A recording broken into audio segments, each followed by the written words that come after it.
Bueno, buenas tardes. Yo les voy a hablar de John Locke y mi nombre es Laura.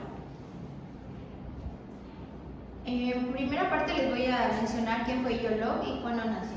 Él nació en 1632 y murió en 1704.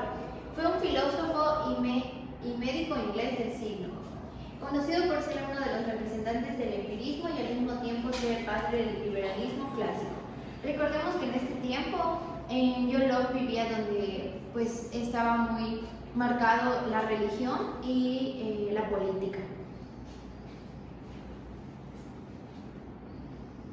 El primer pensamiento que él tenía acerca de todo este tipo de áreas, desde política a religión, le parecía algo fuera de lugar, ya que pues así como los políticos le quitaban a los trabajadores, él decía que ellos podían tener el igual derecho de proteger aquellas cosas que trabajaban y aquellas cosas que hacían. En este caso, pues los políticos siempre exigían quitarle a los ciudadanos.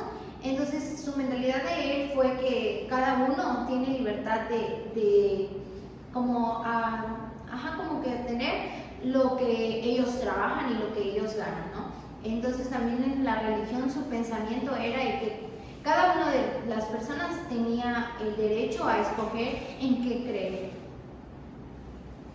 Como siguiente podemos ver sus aportaciones en la educación, ya que se basó para proponer sus métodos pedagógicos en su propia concepción de la mente humana, a la que consideró originalmente como una tabla rasa, o sea, vacía de todo tipo de saberes, lo que se iría inscribiendo en ella a través de las futuras experiencias.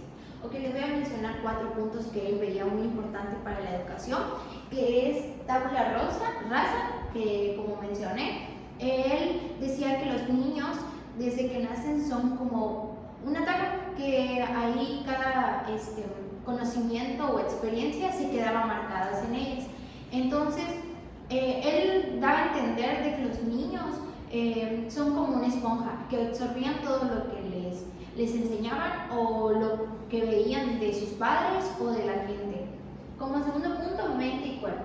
Él marcaba mucho de que dependiendo de lo que tú le dabas al niño o lo que estaba a su alcance de ellos, pues es lo que ellos percibían, ¿no? Por ejemplo, él decía que a un niño no le deberían de dar cosas menos dulces, menos saladas, sino que algo muy simple como pan y agua, como para que el niño no estuviera sujeto a cosas dulces o en su educación pudiera ver pues las cosas más fáciles y así. Como tercer punto, el aprendizaje debe ser placentero. Él marcaba mucho que la educación no le gustara que fuera cuadrada, sino que los niños vieran la educación como algo que les gustara, que les apasionara y que pues pudieran verlo como una diversión, ¿no? O sea, ya después de que pues sí aprenden y todo, sino que lo vieran como algo que les encante, ¿no? Como llamar su atención y involucrarlos en algo que les apasione, que les guste y que así puedan ir llevando su educación conforme a su manera de ser de ellos, ¿no? El cuarto, evitando el castigo. Esto lo llevaba más al área de los padres, ¿no? Porque muchas veces él decía que el castigo el niño como que retenía los sentimientos y lo veía como algo malo, cualquier cosa que le hiciera que le llevara a un castigo a sus padres. Él decía que el castigo podía ser reemplazado por lecciones, o sea, hablar con los niños o explicarles el por qué estaba haciendo malo, ¿no? El caso es que él también de sus pensamientos decía que para que evitar el castigo, sino que se llevara a algo más como tener un instructor o una persona que estuviera ahí para ellos, que les enseñara también hábitos, por ejemplo, lavarse los dientes, levantarse temprano, a levantarse a arreglar su cama o en ese tiempo pues recoger sus cosas y ya ser como algo más habitual en vez de ser como que un castigo. Hacia eso se basa él.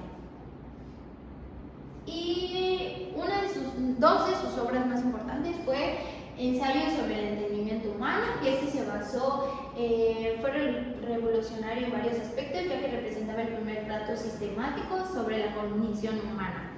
Y el segundo, que yo creo que es el más importante, fue Algunos pensamientos sobre la educación, que este se basaba más en ayudar a los padres de familia para que los hijos pudieran ver la educación como algo más fácil, algo más práctico y algo más dinámico.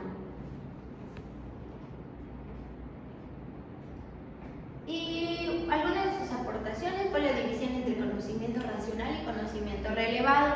A él le parecía algo fuera de lugar enseñarles, pues como les decía, ¿no?